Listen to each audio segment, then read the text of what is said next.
Hello, Internet. My name is John. I used to be a lifeguard. Now I'm a software engineer. So I make an app for pool care, and that app is called Pool Dash. And this is a developer update where I tell you what's going on with it.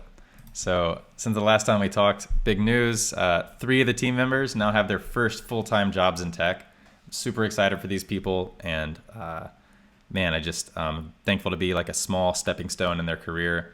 But honestly, they would have been successful with or without the stepping stone that is Pool Dash. More than that, man, these companies that hired them are just super lucky to have them on their team. So Bailey is now a full-time software engineer at Vinley. Shane joined the engineering team at KarmaCheck, and Cole is now on the design team at Rev.com.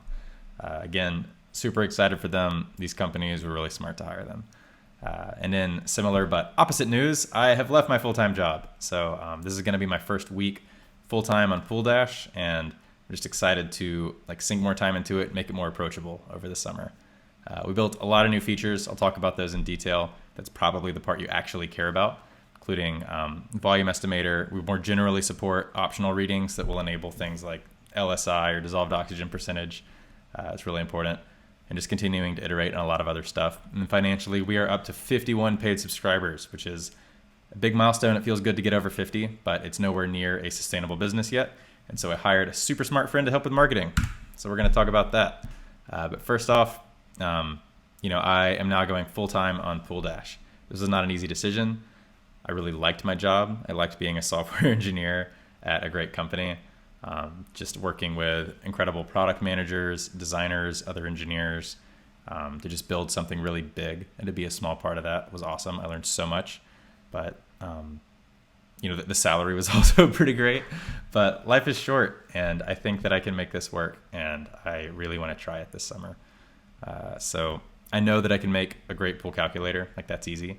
But what I don't know is if I can make it a sustainable business. So right now, this app really is good for the early market. If you're someone who cares way more than most people do about your swimming pool, and you're the type of person who likes being an early adopter, then maybe you'll enjoy my app and be willing to put up with sort of the rough edges to get this powerful feature set out of it. But I need to cross the chasm and make this thing more approachable to the mainstream market if I want to create something that could actually sustain me as a business. And I'm not going for create a $1 billion company here. My first goal is just to sustain my single salary as a software engineer.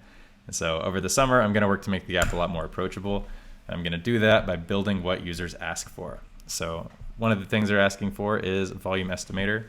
And this is helpful if you ever find yourself caring for a pool and you don't know exactly how many gallons it is. You can guess. And you can now make a more educated guess by selecting whatever shape is the most similar, entering a few measurements, and then you can do it in US gallons, you can get it in liters, or if you're in one of those countries that uses imperial gallons, we now support that as well because a user asked for it and we listen to users. So post in the forum if you want it to do anything. On a similar vein, we now support the Langmuir saturation index and dissolved oxygen saturation and some other stuff, but we do it in a very general way where anyone who's making a recipe or a formula can use them. And this was important. Thank you to Paul in Hawaii for helping us think through this. But the big missing piece was optional readings. So previously it was hard for the app to tell if you took a free chlorine reading or any reading and it happened to be the default value, or if you simply had not taken that reading. And the nature of a lot of these calculations is, they'll usually involve taking a few extra readings that you wouldn't really do every time you cared for your pool. And so now we can only do those calculations when you actually take all of those additional readings. So yeah, that'll be great. We're going to continue iterating on that, making the app a little bit more powerful over time. And we always want to do it generally and in a sustainable way. Next up, emails. So we had a pool service company in Texas ask for this feature. After you service a pool, if you email the log entry, we can now save and pre-populate this to email address. So you don't have to retype the customer email address after every service. It's just going to remove a little bit of friction from something that these pool service companies do dozens of times per day. And we're going to continue iterating on that over time. It's the type of thing we love doing with this app. And you might have noticed in the other screens or in the other features that we have these new screens as we're demonstrating them. And this is something that Bailey worked a lot on. I'm going to let her demonstrate that now. Hello! For this release I implemented the new create pool screen and the new edit pool screen. And just to note that the branch I'm demoing is still a little work in progress, so just ignore all the React stuff that shows up at the bottom.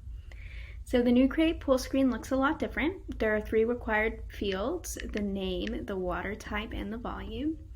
And the picker screens look like this. And once you have your pool, you can create it and you can go in and edit it. And these 4 screens pretty much look the exact same.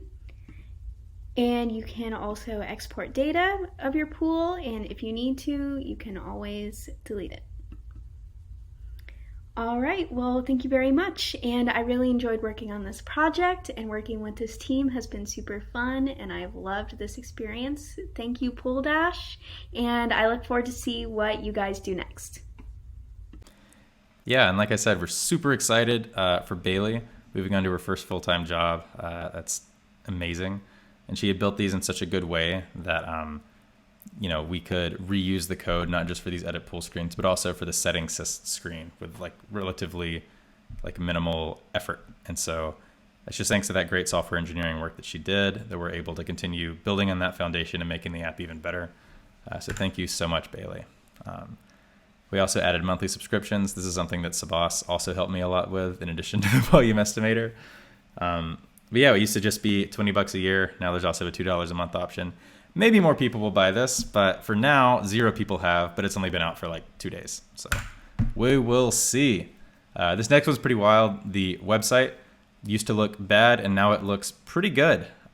It's nowhere near finished yet, but as we try to make Pool Dash more approachable to the mainstream market, it's very important that we make it as easy as possible for people who stumble upon Pool Dash on the internet to like have a useful like pool calculator experience, and for that to be as seamless as possible.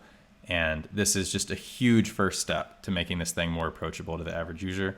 I'm going to let Shane talk a little bit about that now. Hi, I'm Shane. I'm a software engineer at PoolDash, and I've been overhauling the recipe list and the recipe viewer page. So you can see some of the new layout here. We got a new check mark, and a new grid layout as well. And you can see the new layout for the recipe viewer as well. So you can adjust these now, toggle these on and off, and the whole design is a lot more cohesive. Awesome. And when Shane had filmed that video, he did not yet have a full-time job offer, but now he does, and we are super proud of him too. For a financial update, like I said, we now have 51 paid users. It just feels so good to get over 50, but it's nowhere near a sustainable business yet. So as a big goal this summer, over the next 2 months, now that I'm full-time on it, I want to see if I can get it to 500 paid subscribers. And I want to do it the right way. So I want to make sure that I start by building what users ask for and create the app that they actually want. And then secondarily, think about how do I shoehorn a business model on top of that. And I think that if I think about the type of product I'm going to have fun working on for years and years to come, that's the type of product it's going to be, and not the opposite, which is really tempting, which is what a lot of companies do, is they start with something that sounds like a good business model. Like, we're going to be a subscription thing where we're going to like ship you all the pool chemicals you need to your door. And that sounds like a good business, but the reality is users tend not to really trust the apps, because no matter what's wrong with your pool, it says like, oh, surprise, you need to buy more of this brand of chemical. And it just, I really think that it's like Pool Dash has this healthy separation, but like we're not trying to hawk you any one particular product. No matter how you want to care for your pool, we just want to make that easier. And so I'm excited about that. And then I need help marketing this thing. It's outside of my sort of realm of expertise, but I have a lot of really smart friends and former colleagues. One of them is Kayla, and she's going to help me just try a lot of new things. Like, we're not going to nail this and get it just right the first time, but we're going to make a much better series of first guesses thanks to Kayla. And she's just going to help us get to the right answers faster. Here she is talking about some of the stuff we're working on now. Hi guys, my name is Kayla. I've been helping out with SEO and marketing for Pool Dash. So this past month, we went ahead and enabled content marketing by writing our first piece, which you can find over in the Learn section on the Pool Dash website. We wanted content that's going to appeal to Pool Dash users. It's talking about the nuances of pool chemistry. So this first piece is about whether or not you should shock your pool with dichlor. We kind of explored two different options. Is it good? Is it bad? We don't really take a stance. We want you to be able to decide. And this piece is going to go into the nitty gritty about all of the different components. So it's accessible for potential new users who are just interested in dabbling in pool chemistry, but it also is going to feel right at home for folks who walk the walk, talk the talk. Another thing that we're doing this month is we're starting to do ads. So we're going to have some stuff on Google search for folks who are searching for pool chemistry calculators. And we're also going to be exploring Facebook ads. So these are some visuals that I mocked up. Again, just mocks, and our team is going to be putting together some more professional graphics to help get folks on the site and get some new users. Thanks so much. Awesome. Thanks, Kayla. And all this stuff that we've done has been enabled by a design system built by Cole Fortson.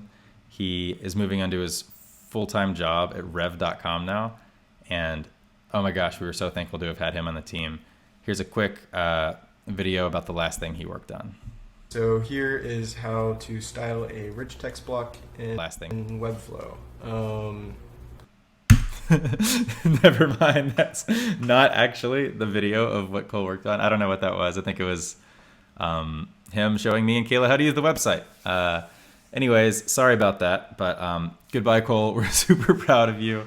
And on that note, we have a new designer, Katie, who's joined the team part-time, and a new engineer, Victoria, who just graduated from Lambda School and will be joining the engineering team part-time as well. So I'm sure you'll meet them in the next update video. And until then, just have fun. Enjoy the summer. Hopefully I'll get to swim in a pool or something.